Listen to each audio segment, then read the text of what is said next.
Hello and welcome to Life Learnings. I'm Barry Harker and my guest today is Louise Inglis. Louise is visiting Australia from Auckland, New Zealand. Louise is the author of Happiness in His Eyes, a story of love and disability. Happiness in His Eyes is Louise's story of the first 7 years bringing up her son Kevin, a child with special needs. At 13 months, Kevin was diagnosed with autism, and over the next 5 years, Louise and Michael and Matthew, Kevin's older brother, were forced to adjust to additional obstacles, including epilepsy, and a life radically different from that which they had ever imagined. Today I'll be talking with Louise about Kevin, who is now 11, and the impact of his life on those around him. Dashed hopes and dreams are balanced with moments of joy. Through it all, there is faith and hope. Welcome to Life Learnings, Louise, and welcome to Australia. Thank you, Barry. It's lovely to be back in Australia, and thank you for inviting me here. It's great to have you. Louise, I'd like to begin by reading a paragraph from page 163 of Happiness in His Eyes. Kevin is 4 years of age, and he's just had his tonsils removed. Kevin stayed home for the rest of the week. It was a difficult time alone with him. The mess in the house discouraged me. His crying discouraged me. My inability to complete tasks discouraged me, and my isolation discouraged me. I found myself wondering if indeed I was on planet Earth, or whether in fact I'd somehow gone to hell. This is one of the many personal low points you write about in your book, Louise. Tell me about some of the joys that Kevin has brought into your life and into the life of others. There certainly are joys that Kevin has brought into our life and the lives of our family and extended family and others who care for him. You know, sometimes for no apparent reason, Kevin just laughs, and we don't really know why, but it's a delightful laugh and it just makes us all so happy. And Kevin is really happy with just simple pleasures, simple activities, taking him for a ride in the buggy, giving him a drive in the car. I've got a big tandem bike, special bike, and he likes to ride on that. And these simple things just bring a smile to his face and remind me of how lovely it is that he's really satisfied with these simple things in life. Kevin's got a real lack of inhibitions, and he just seems to have a way of making other people smile. He'll sit on their knee, he'll help themselves to their food, he'll join their group. And it's often been a conversation starter when Kevin just wanders up and joins another group. Kevin likes to play on the piano. He can't really play the piano, but he has 2 notes that he likes to play repetitively and loudly, and my mum harmonises with him and they thoroughly enjoy it. So there are special moments despite his limitations. And I just love to see Kevin when we've been apart for a little while. He makes me feel like royalty. He smiles and he's happy and he claps his hand and he lets me give him a hug and he leads me by the hand to something he wants to show me. So there really are joys on this journey, even though there are lows. Now, Kevin is obviously non-verbal still. Yeah, he's completely non-verbal. He's never said a word in his life. So how do you communicate with him? Communication is an ongoing challenge. I think because Kevin's cognitive ability is so impaired, usually what he wants to communicate is fairly basic. And so sometimes we know because he'll take us by the hand to the DVD player and hand us the remote, or he'll lead us to the door and we know that he wants to go for a drive in the car. It's more difficult at other times when he's in physical pain and we don't know why, we don't know what's causing it, and there's a bit of trial and error and guesswork involved. We do use photographs, have a lot of photographs at home, laminated in a folder, and we try and use those when we're going to places or seeing people or want him to follow a routine, and he understands the picture. He doesn't have the cognitive ability to understand or to do sign language, but he does understand photographs of actual places and people. So that's a very important part of our communication. So you use the photographs like a communication board so that he's able to indicate his needs or his desires? He doesn't initiate it so much. We're trying to get him to initiate, well, not even to initiate, but whenever we take him to the toilet, part of that routine is that we pick up a visual of the toilet. And so we're trying to establish that we want him to show us the visual, and we hope that one day he will learn to indicate his need. At school, he has photographs of what's in his lunch, and he can choose the order. And so we're trying to teach him that the photographs are his way to initiate communication. But largely it's us that shows him what we're doing, and we initiate the communication. Let's go right back to the beginning. Tell me about getting Kevin's diagnosis of autism. It was 10 years ago, just a few days ago actually, and I remember it like it was yesterday. We knew that something wasn't quite right with Kevin, but we didn't know what. He was 13 months of age when we got the diagnosis of autism, but it had been a long process to get to that day. We'd had numerous tests and appointments with others before seeing this paediatrician. And my husband was at work, my mum came to support me. I remember we sat Kevin on the floor in the paediatrician's room. He couldn't sit unsupported. We had a big cushion around him. And the paediatrician observed him, read through all the reports that I had, asked numerous questions, tried to interact with Kevin. And then he paused and he looked at me and he said, "Louise, what do you know about autism?" And I remember my mind just went into a blur and I really struggled to focus on his words. "Kevin will probably never speak," he continued, "and he has very low muscle tone and he may not walk." Instantly my dreams of family shattered into just tiny pieces all around me, and I remember walking out of his room just feeling shocked and scared. My husband Michael and I, just ordinary parents, and we were really thrown in the deep end when Kevin was diagnosed with severe autism.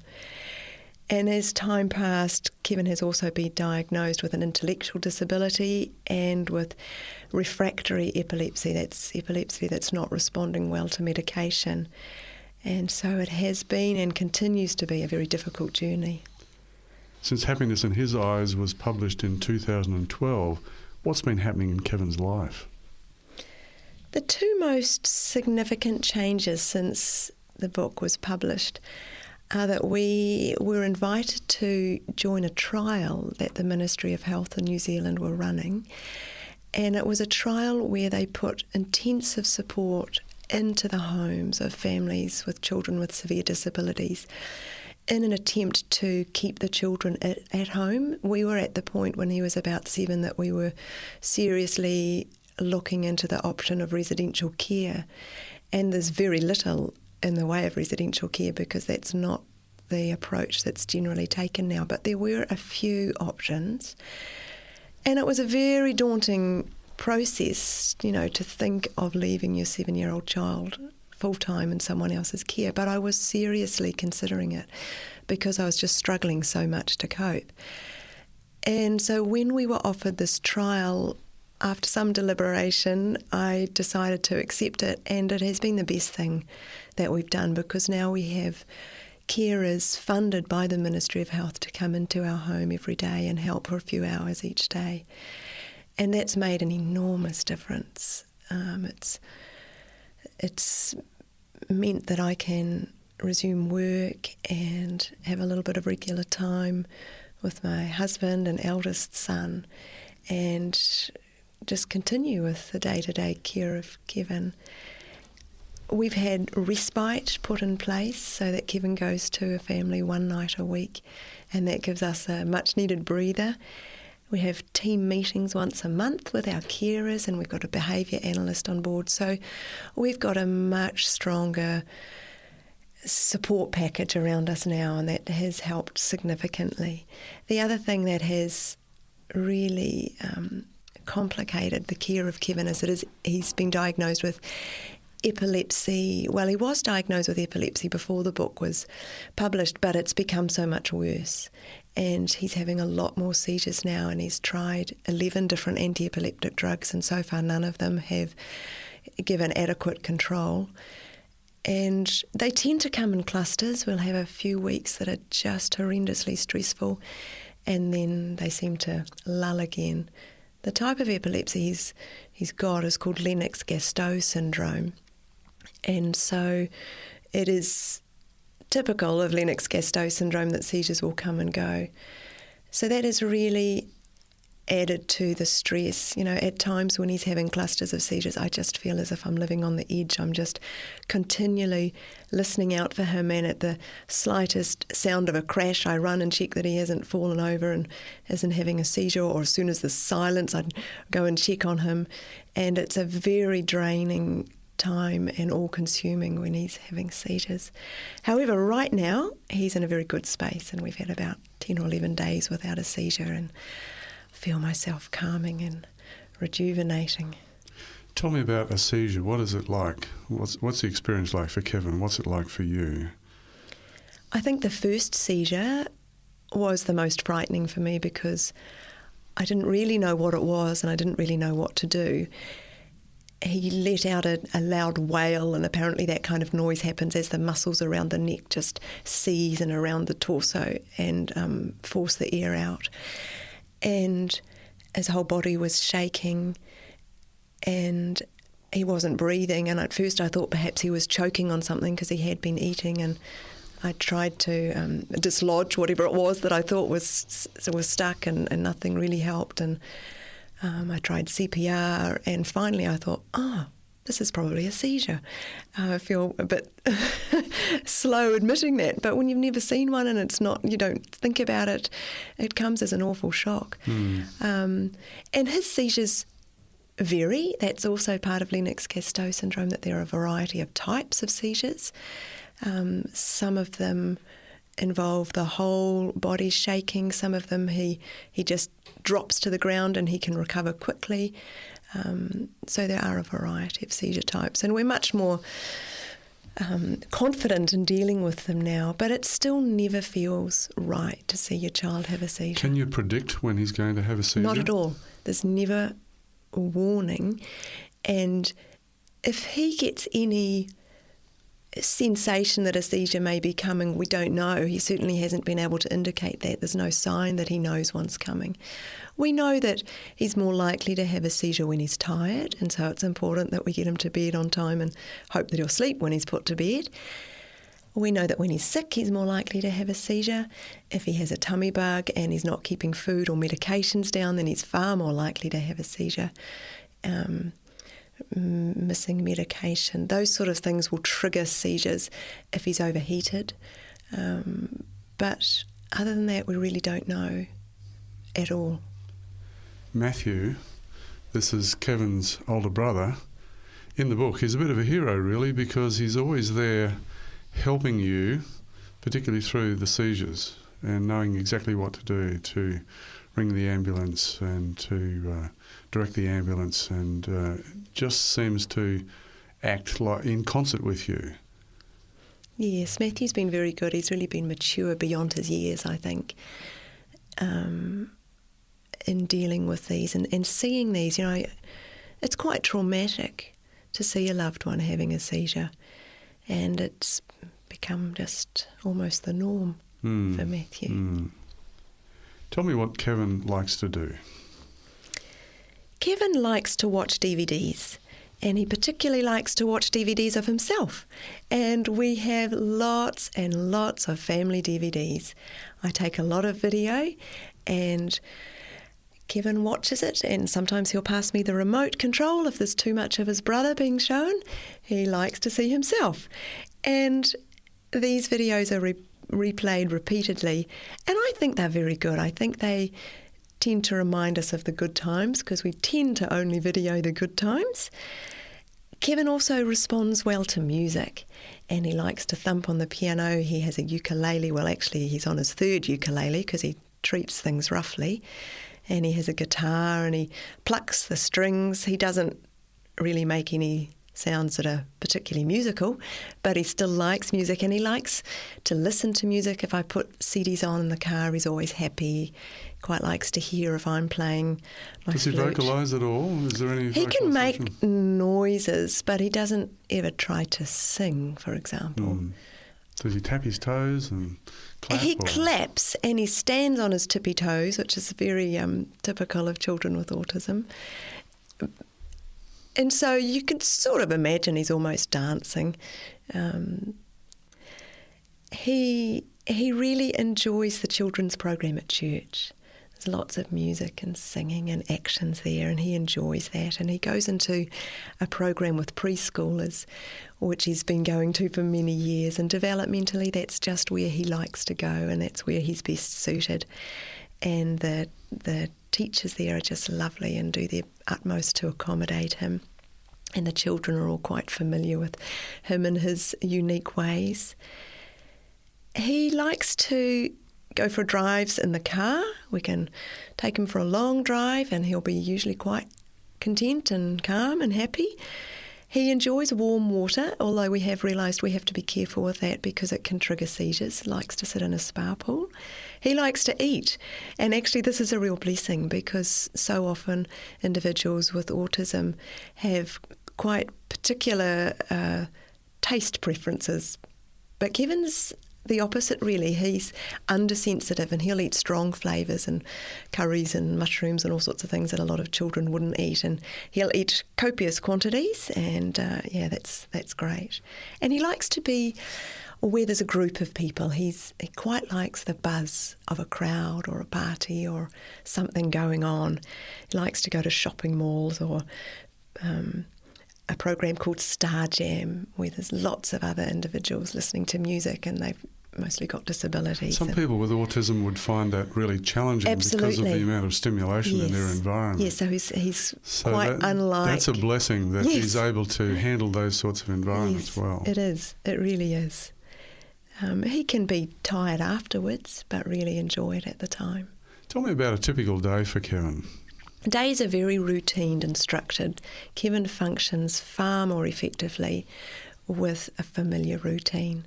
And so every morning starts the same. And he doesn't like to get out of that routine, I'm sure. He gets quite distressed when the routine is changed. And I think that's partly because the communication is difficult. You know, I will try and show him photos of what we're doing, particularly when there's a change of routine, but it can still throw him and he won't want to get out of the car and he'll be crying and distressed.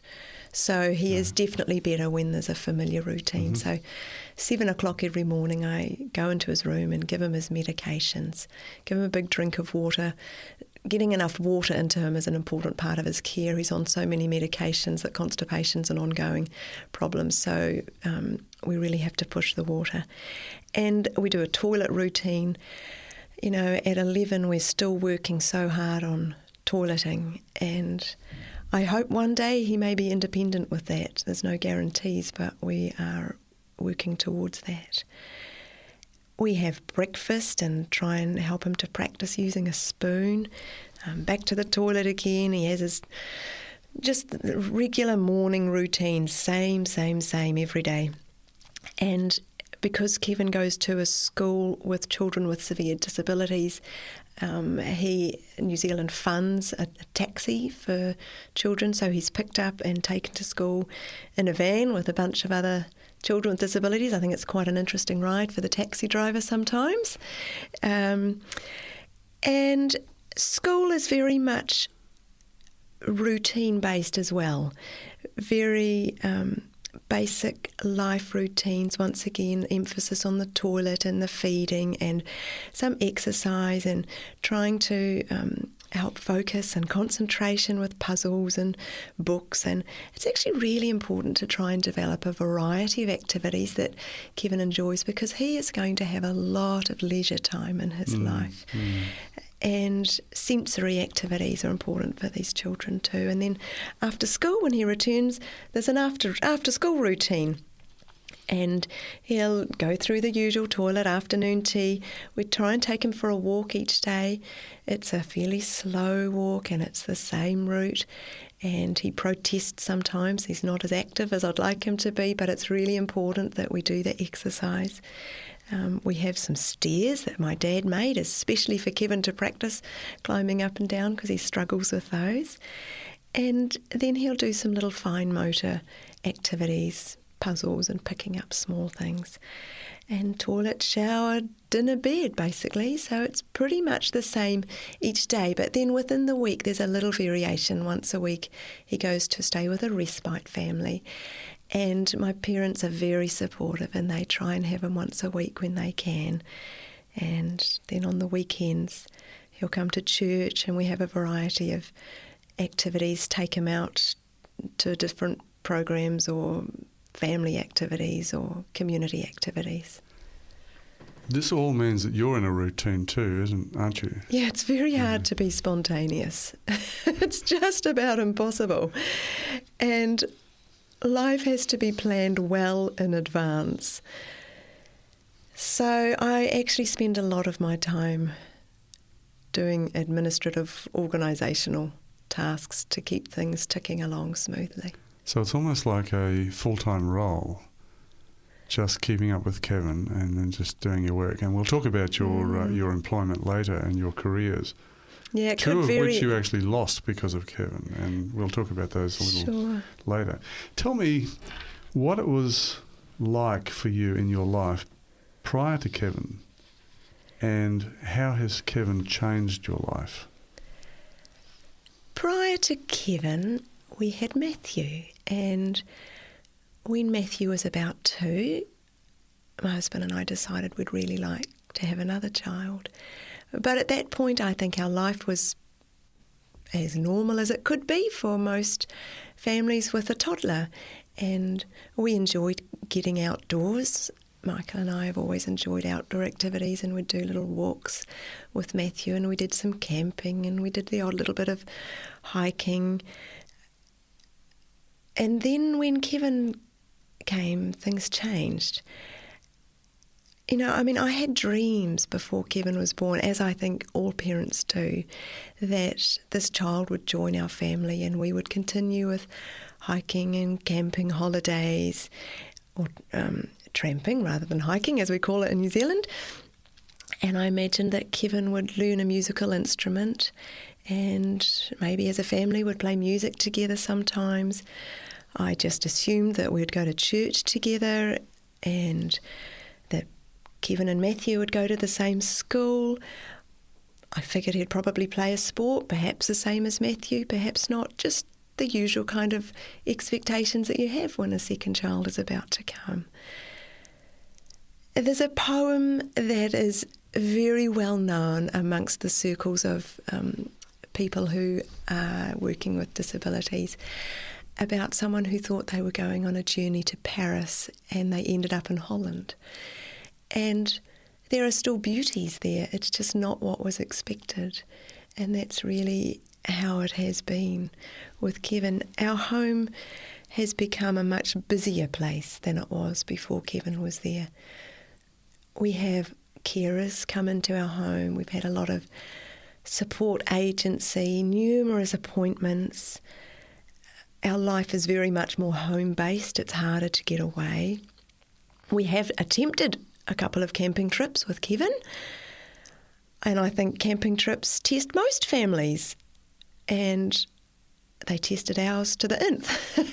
It was just so hard because we couldn't confine Kevin to any place in the tent, and he would scatter things and make a mess, and he was dangerous around gas cookers, and long drop toilets are really hard with a child who's not toilet trained, and crying at night for hours was stressful because we were concerned about other campers. So camping's not something we attempt together anymore. And that's something that your family really enjoys, isn't it? Yes, it's a very special part to me. That's felt like a massive loss of dreams. You know, I used to always be planning camps 6 months in advance, and as soon as camping options were open, I'd be booking in.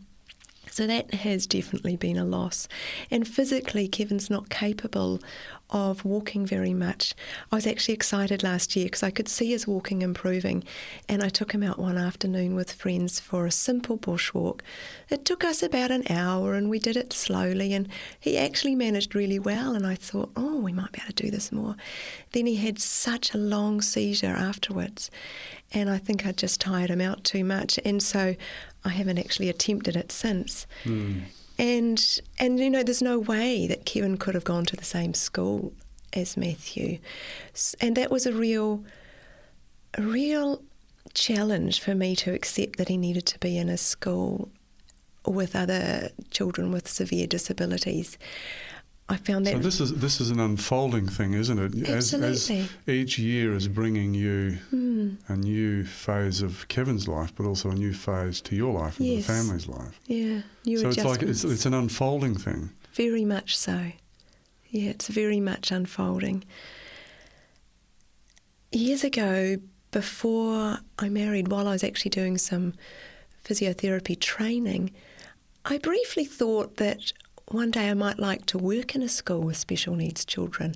And I was really just thinking of my interest of tramping and camping, and I thought I'd get all the school holidays and we could have all these great trips. And I had school holidays with our children, so I went and I spent a day at Somerville Special School in Auckland. And by the end of the day, or in fact well before the end of the day, I thought, no, this is not for me. It's not my area. I don't feel comfortable. I don't know how to communicate with the children, and I don't know how to respond to them, and I just feel really awkward. And I quickly left, and I thought, I'll never go back. And years later, when Kevin was about 3 and I was at an appointment with the paediatrician, I said to him, so where do you think Kevin will be best going to school? And he said, I think Somerville Special School would be best for Kevin.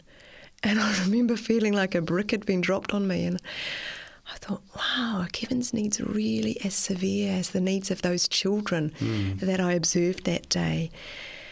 And I found that very difficult to come to terms with. But, you know, it was only a year after Kevin had been at school that I was so grateful that that's where he was. The teachers gave of their love, their care, their skill. Kevin had a program ideally suited to his needs. I learned to respond to the children appropriately and to feel comfortable talking with them and holding their hands and just being with them. And it was a growth journey for me, and I am grateful that we have that school. I'm very grateful actually that we have a school that caters specifically to the needs of children with severe disabilities. And your church has obviously been very accommodating too. Church has been great. You know, I mean, sitting through a church service is not feasible for Kevin, but the children's program is great, and they have catered to him. And they've also, early on, before we had funding for carers, they organised for some of the teens to help look after Kevin so I could sit in church. And that was so thoughtful, and various ones have. They've looked out for us. They've been very supportive so that church can still be a meaningful experience for me. And I feel so grateful for that, because I know a lot of families who have children with disabilities, they just stop going to church. It becomes too hard. They're either fully focused on caring for the child that they can't absorb anything for themselves, can't be involved, can't contribute. It's just really not benefiting anybody. So I'm very grateful for our church.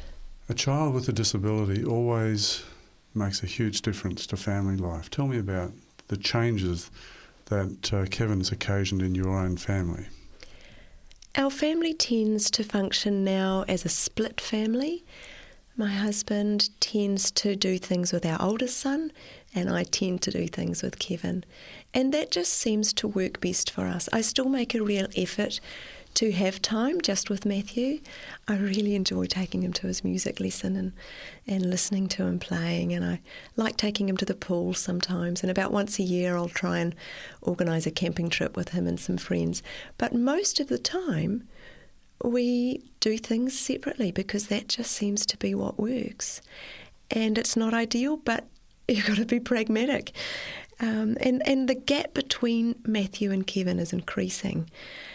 Kevin's like a preschooler and Matthew's a teenager. And so there's not a lot that they can do together. And when we're looking at dashed hopes and dreams, really Matthew's also been a loser in a sense from this, because he hasn't had the brother that he wanted to grow up with. And as you say, the gap's getting wider. How does he relate to him now? You know, Matthew tried for many years to really connect with Kevin.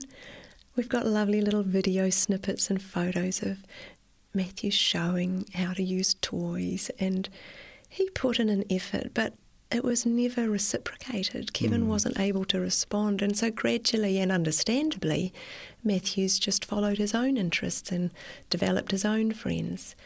And so while we all live together as harmoniously as we can, there's certainly not the closeness there that would be if Kevin was developing, typically.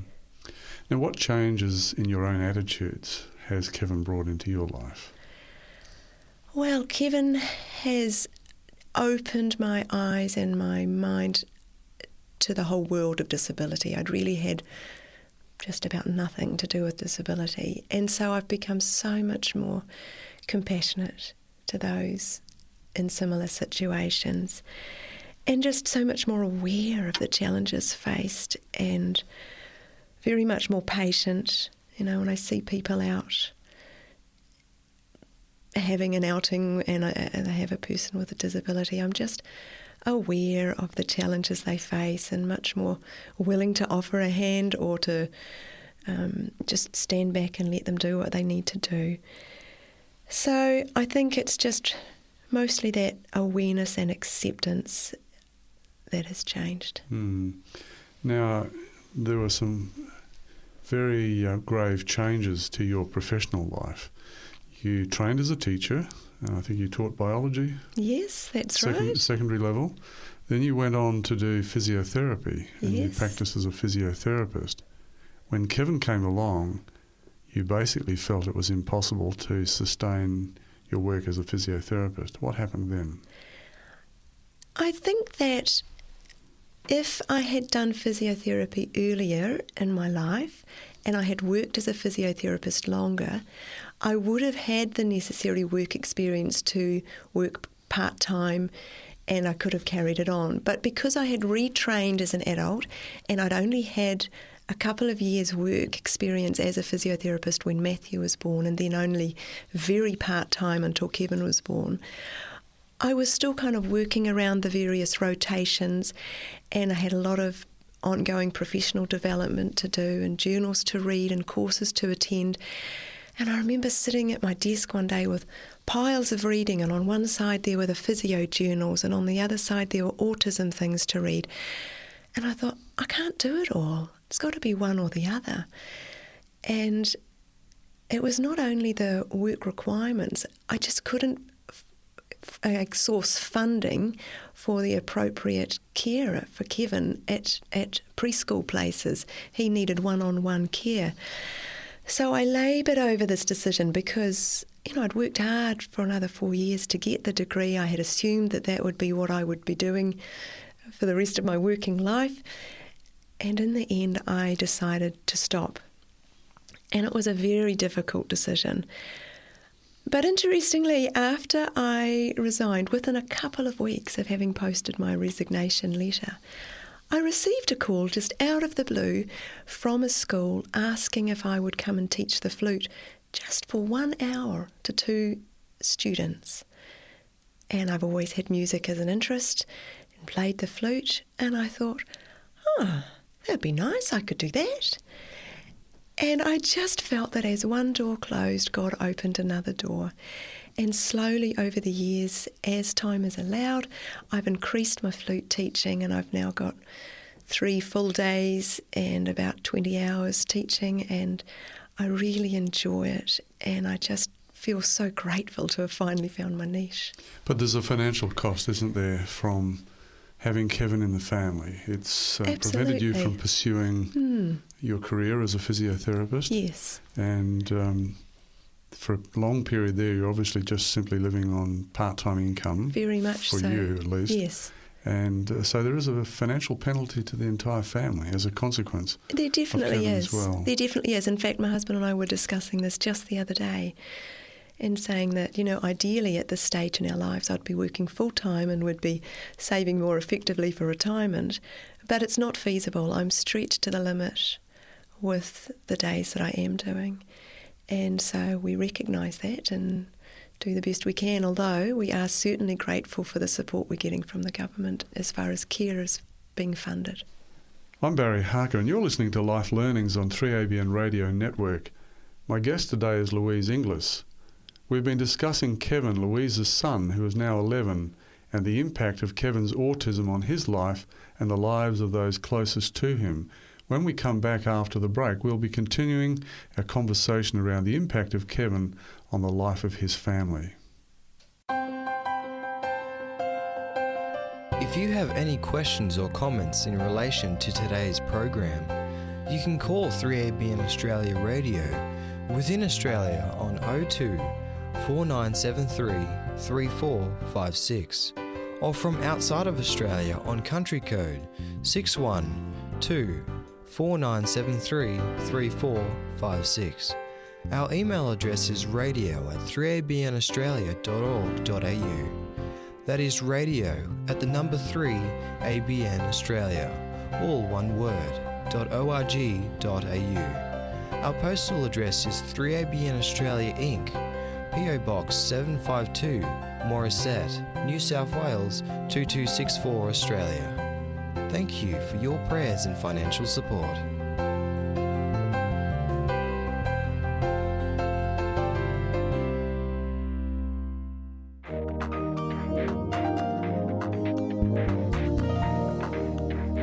God is the God of the impossible. Gideon was chosen by God to be the deliverer of Israel, and he was tasked with leading the armies of Israel against the Midianites. In order to even have a chance, Gideon would have to have had a huge army. But we read this in Judges 7 and verse 7. Then the Lord said to Gideon, "By the 300 men who lapped, I will save you and deliver the Midianites into your hand. Let all the other people go, every man to his place." 300 men against a massive, well-armed fighting force? Utterly impossible, except that God was with them. The same God who brought down the walls of Jericho and opened up the Red Sea would do the impossible again, which means that God can do the impossible for you. Maybe you're married to someone who doesn't believe, and you've come to the place where you realize it's just impossible for you to get through to that person about the love and goodness of God. You might be right. But remember that what's impossible for you is not impossible for God. An important test or exam. Try as you might, you can't get it figured out.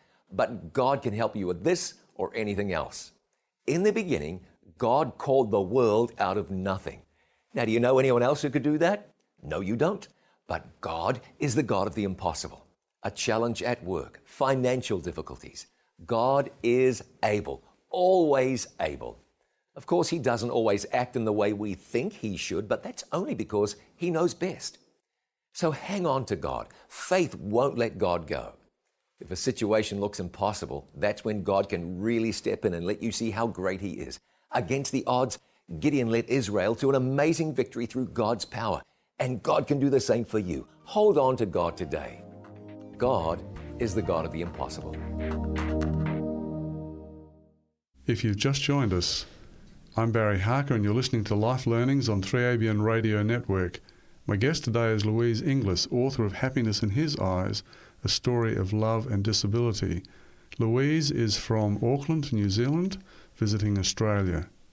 In this part of the program, I'll be talking with Louise about the ongoing impact of Kevin on the life of his family. Louise, tell me about the impact of Kevin on your faith. Mostly, I have maintained a strong faith in God throughout this journey. I've been very fortunate to grow up in a Christian family. I've had a Christian education. I've had a very supportive church. Over the years, I've developed my own relationship with Jesus, and all of this has been foundational to support me through this journey. Recently, however, I have really struggled at times with my faith, and I thought I might just share with you from a journal entry that I wrote just a couple of weeks ago. I lifted myself up out of the covers enough to see the red illumined numbers on the clock beside Michael. 4:13 a.m. Breathe deeply. Rest, I told myself. Images of Kevin's seizures filled my mind. Where are you, God? What good can come from the suffering of this dear little boy? What are you doing to help? I'm feeling angry with you. For the first time in all these years, I'm beginning to feel like turning my back on you. What have you done to help? Thoughts tumbled around in my mind. Be still and know that I am God, came the reply. I helped you get an exemption so Esther Shan can drive Kevin to school twice a week, even though she's not fully licensed yet. I've given you friends who care and call and encourage you and give of their time. I've given you the wraparound services from CCS Disability Action. Your carers are funded. I've given you a taxi driver who loves Kevin like he's his own son. He's a father. He feels the ache too. I've given Kevin a beautiful teacher. She is very caring. She goes the extra mile. She protects Kevin from injury, often giving him one-on-one supervision. I've kept your parents in good health. They love you and Kevin dearly. They do all they can to support your family. I've given you over and over again the assurance of a better life for Kevin one day. Then this will seem like a short time. Kevin will have abundant health. He will talk with you. He will climb trees. He will run. He will kick a ball. He will not have seizures anymore. There will be no more tears. I felt my body and mind relaxing. Humbled and feeling embraced by God's love, I fell into a peaceful sleep. And I'm very thankful that God is big enough to deal with my questions and my doubts, and I can confidently affirm my faith in God. Something like this is really challenging to faith, isn't it? Because you really don't have the answers as to why this is happening to you, why it's happened to Kevin, why it's happening to your family, and yet that's the reality that you have to live with. Yes. So does this happen frequently? Is this something where you question God frequently, or is it just occasionally when things just get so pressured? It's very infrequently. I must say, throughout this journey, I've really had a strong faith in God. And I think it's really only been recently. This year has been the most difficult year with Kevin. He's had more seizures than ever before. They've been close together, they've been severe. It's been very testing, and I think that was really what triggered, my doubts. And as I just shared, I felt really humbled as I was reminded of all that God has done. And although the epilepsy doesn't stop, His provision continues. I was just saying to my wife recently that when we think about the things that are happening to us, we think that nothing worse could happen, and then you see the life of someone else and what they're having to deal with, and so you realise then that things could be worse and that other people are dealing with things that are worse than you, and it helps you to realise that we're all in the same boat together, aren't we? We need to support each other, and that the way to deal with this sort of questioning is to remember what God has done for you in your life and reflect on all those wonderful things that happen as well. And in your diary entry here, you've actually mentioned the things that you can feel blessed for in relationship to Kevin's support. Now, I'd like to talk about Matthew briefly. He writes a brief piece in the book. It's very poignant, with a palpable sense of loss. It must have been really tough for Matthew growing up and feeling that his brother, who's never really connected with him, is just getting further and further away from him. What's Matthew's relationship with Kevin today? Well, although chronologically there's only 3 years difference between Matthew and Kevin, developmentally it's more like 10, 12 years. And there's very few things that they can actually do together. And so the relationship is understandably limited. You know, Matthew was really looking forward to having a little brother. And I think that it has been a big disappointment for him. You know, occasionally as a family, we'll do things together. We might cycle together.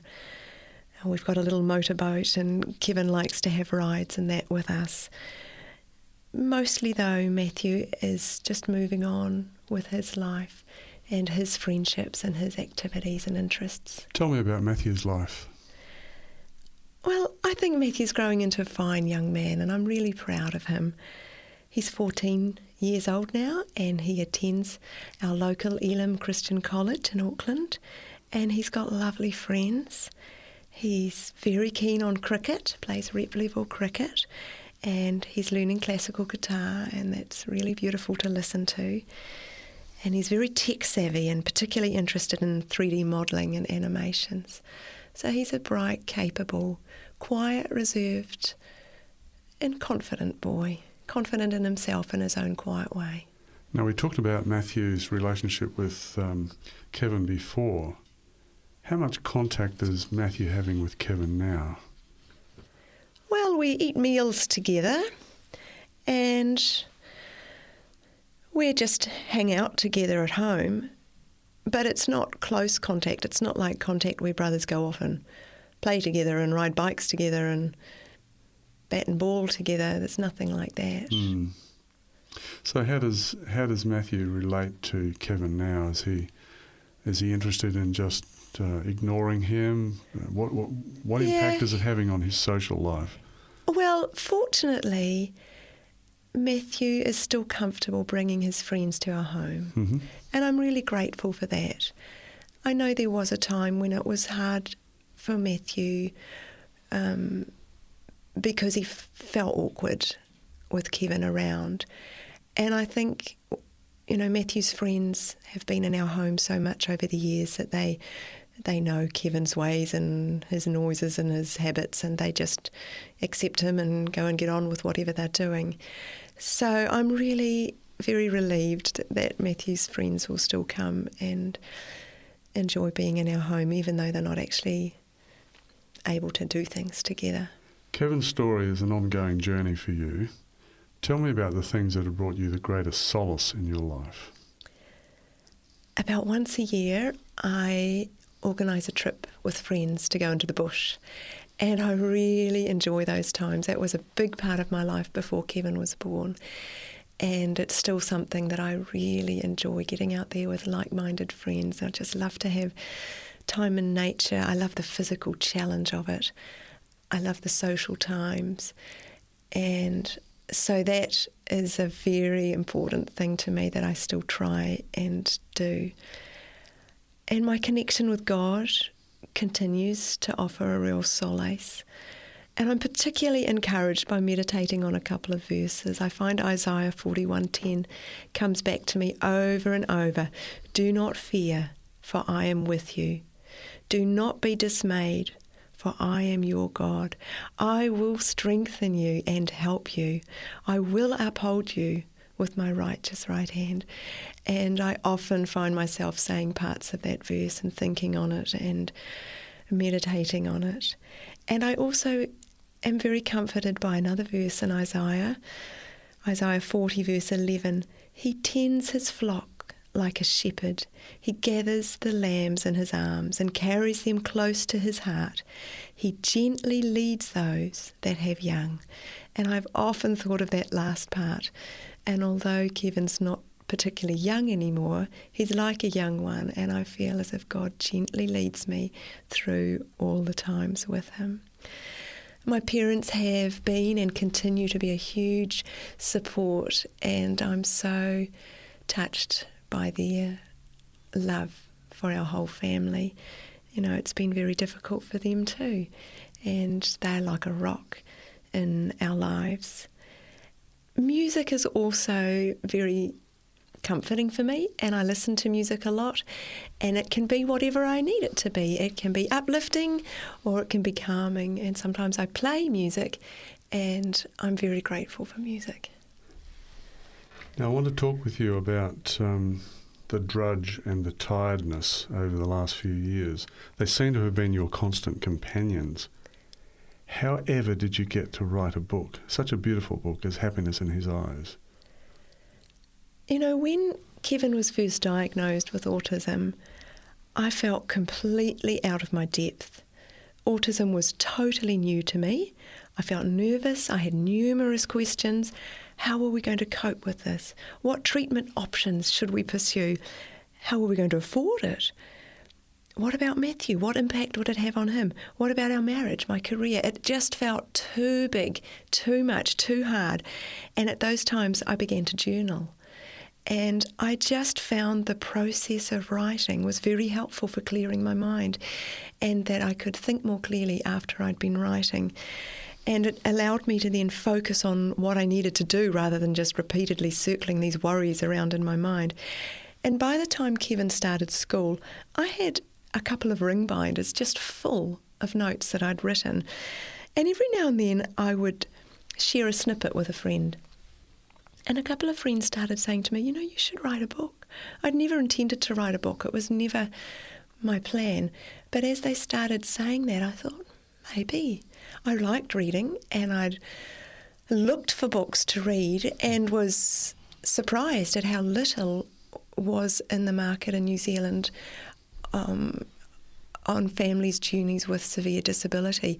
I found one book that had been written retrospectively by the parents of a child with autism, and they wrote it in their retirement, and the book itself was published, I think, around 1970. So it was dated, and educational and medical systems had changed so much. And I had lots of books that were American, and they were, you know, the human aspect was very helpful, but their systems were so different. I found a couple from Australia, but I thought, there's actually not much here. I think there is potential for a book. And yes, finding the time and the energy was definitely the hardest. When Kevin started school, I had a bit more time. I was teaching about one day a week at that time, so I had opportunities. And whenever Kevin went to respite, at that point, that was for 2 nights a month, I put aside 1 hour each time he went to respite. And it wasn't much, but I guarded that time, and I looked forward to it, and I'd lock myself in my office and write. And over the months, I began to realise I needed more time, and I had a couple of weekends away where Michael looked after the children.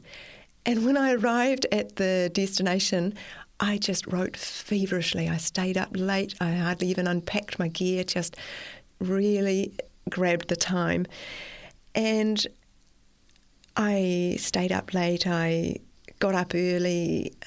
Lots of things weren't done around the house. And finally, the book was finished. I think it's a great book. And I think it's a wonderful addition to the whole literature of disability, not only in New Zealand but also internationally. I think it's a wonderful portrait of what a disabled person in a family can impact a family with. I'd like to just ask you how people can obtain a copy of the book. And we're actually running out of time. You know, we had planned to talk about a whole lot more.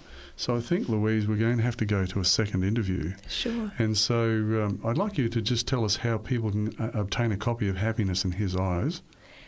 The easiest way to access Happiness in His Eyes is as an ebook through Amazon. Unfortunately, though, the ebook doesn't have photos, and I think the photos really help to tell the story. And we're going to talk about those photos later, aren't we? Sure. For those living in New Zealand, the larger Whitcool stores all have copies of it. Some of the Paper Plus stores, our local Elam Christian bookstore has it. When the book was first published, I devoted quite a lot of time to getting it into bookshops, to doing some talks. Now I'm teaching 3 days a week and I just don't do any of that, and it may be easier for people to simply contact me directly, and they're welcome to email me if they can't find a copy easily. My email address is louise@louiseinglis.com, and I can post it directly. For those in Australia... Would you like to just spell that out? Yeah, sure. Your email address? So Louise, Louise, at Louise Inglis, louiseinglis.com. And if you forget that and you're in Australia, you'll be well acquainted with Coorong books. They have stocked it in the past. They don't have any at the moment, but they're happy to direct people to me. So if you contact them, they will give you my email address. And I think the Adventist Book Centres might have some as well. Book Centre have some as well. Okay. This just reminds me that writing a book is only half the task, isn't it? The other half is promoting it and getting it into bookshops and being sold. Louise, I think we might just hold over the remainder of our conversation till the next time. But I'm just wondering whether you would like to close our conversation now with prayer. Sure, yeah, I'd be delighted to do that. Let's bow our heads wherever we are.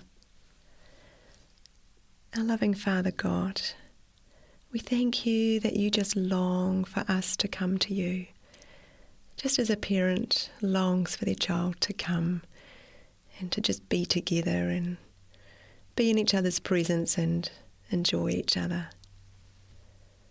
We thank you that you really understand the heartache felt by so many parents as they receive the diagnosis of a disability or severe illness, injury. You understand because you are a father, and these are your children too. So we thank you, Father. We thank you for your love. We thank you for your presence. We thank you for your understanding, and we thank you for your provision. In Jesus' name, amen. Thank you, Louise. I'm Barry Harker, and my guest today on Life Learnings has been Louise Inglis from Auckland, New Zealand. Louise is the author of Happiness in His Eyes, A Story of Love and Disability. And I'm going to be continuing this conversation with Louise in a second interview, which you will be able to hear next week. Until then, bye for now, and God bless you and keep you.